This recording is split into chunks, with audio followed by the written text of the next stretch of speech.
Thank you series के दूसरे episode में मैं थैंक यू बोलना चाहता हूँ निधि के पापा सक्सेना अंकल को। तो बात कुछ ऐसी थी कि सन 1998 की बात है। उस समय हम निधि और सब कॉलेज के हमारे साथी एक साथ बीएससी एग्रीकल्चर करने के लिए पंतनगर यूनिवर्सिटी में गए थे। दिसंबर का समय था। मैं संदीप गुप्ता, आरिफ और निधि एक साथ एक ट्रेन में बरेली तक, मतलब पंतनगर से लेके आगरा तक आ रहे थे। और क्योंकि निधि भी झांसी की थी तो निधि भी हम लोगों के साथ आ रही थी। तब तक मैं निधि से ज़्यादा बातें नहीं की थी, सिर्फ पता था ये क्लास में है। और आ, आ, हम लोग बरेली स्टेशन पे बदायूं स्टेशन पे किसी काम से उतरे। और जब वहाँ पे उतरे तो इस तरीके से आप देखिए, थोड़ा सा सीन को देख लीजिए, फिर आपको बताता हूँ मैं क्या कहना चाहता हूँ। तो मैंने शायद वो बिस्किट के जो heart shape little heart biscuit का पैकेट ख़रीदा और मैंने अंकल के सामने वो ज़मीन पे फेंक दिया। उसी समय अंकल ने मुझसे पूछा, उसके पहले मुझसे पूछा था जब ट्रेन चलना स्टार्ट हुई थी, कि बेटा मेरी बेटी की सीट और मेरी सीट थोड़ा अलग अलग है, तो क्या आप सीट एक्सचेंज कर सकते हो। तो उस समय का जवानी का जोश, बेवकूफ़ी की हाइट, मैंने अंकल से बोला, अंकल मुझे अपने दोस्तों के साथ बैठना है और मुझे उल्टी आती है, मतलब मुझे बिना अगर मैं नीचे वाली सीट पर नहीं लेटूँ तो मुझे उल्टी आती है। तो इस तरीके से मैंने अंकल को टाल दिया। तो जब बदायूं स्टेशन पे अंकल ने देखा कि मैंने उस लिटिल हार्ट का पैकेट ज़मीन पे फेंक दिया है, तो अंकल ने मुझे टोका। अंकल ने कहा, इसको उठा के डस्टबिन में डालो। मुझे इतनी खुन्नस आई थी, इतनी खुन्नस आई थी, सबके सामने उन्होंने मुझसे वो पैकेट उठवा लिया। और उसके बाद मैंने उसको डस्टबिन में डाल दिया। जब मैं पैकेट उठा रहा था, गुस्सा तो इतना आया था कि सीट नहीं दी तो ऐसा करोगे मेरे साथ। खैर, पापा का आशीर्वाद है, मम्मी की सीखें हैं। ट्रेनों में जब ट्रेन में बैठ गए तो ये समझ में आया कि जिसने भी कहा वो बात सही थी, बात ख़त्म हो गई।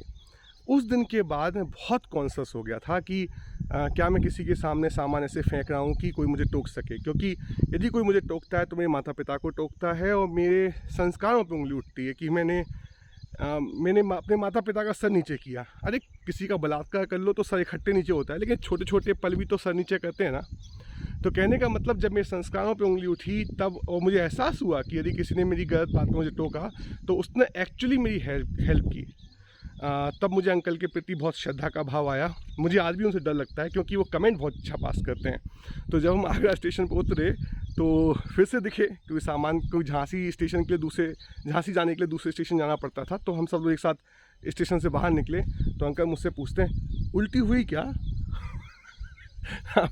वो मुंह छुपाने की कहीं जगह नहीं थी।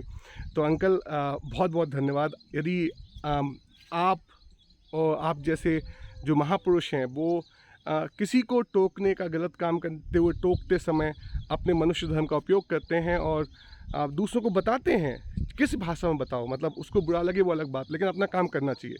यदि कोई इतनी प्यारी जगह में, आप देखिए ऊपर पीछे का सीन, कोई इतनी प्यारी जगह में इस तरीके के कचरे फैलाता है तो क्या हमें टोकना नहीं चाहिए? प्यार से बोलो, थोड़ा हंसा के बोलो, हक है तो बड़े हो तो थोड़ा हक से बोलो, लेकिन बोलो ज़रूर। तो बहुत बहुत धन्यवाद अंकल।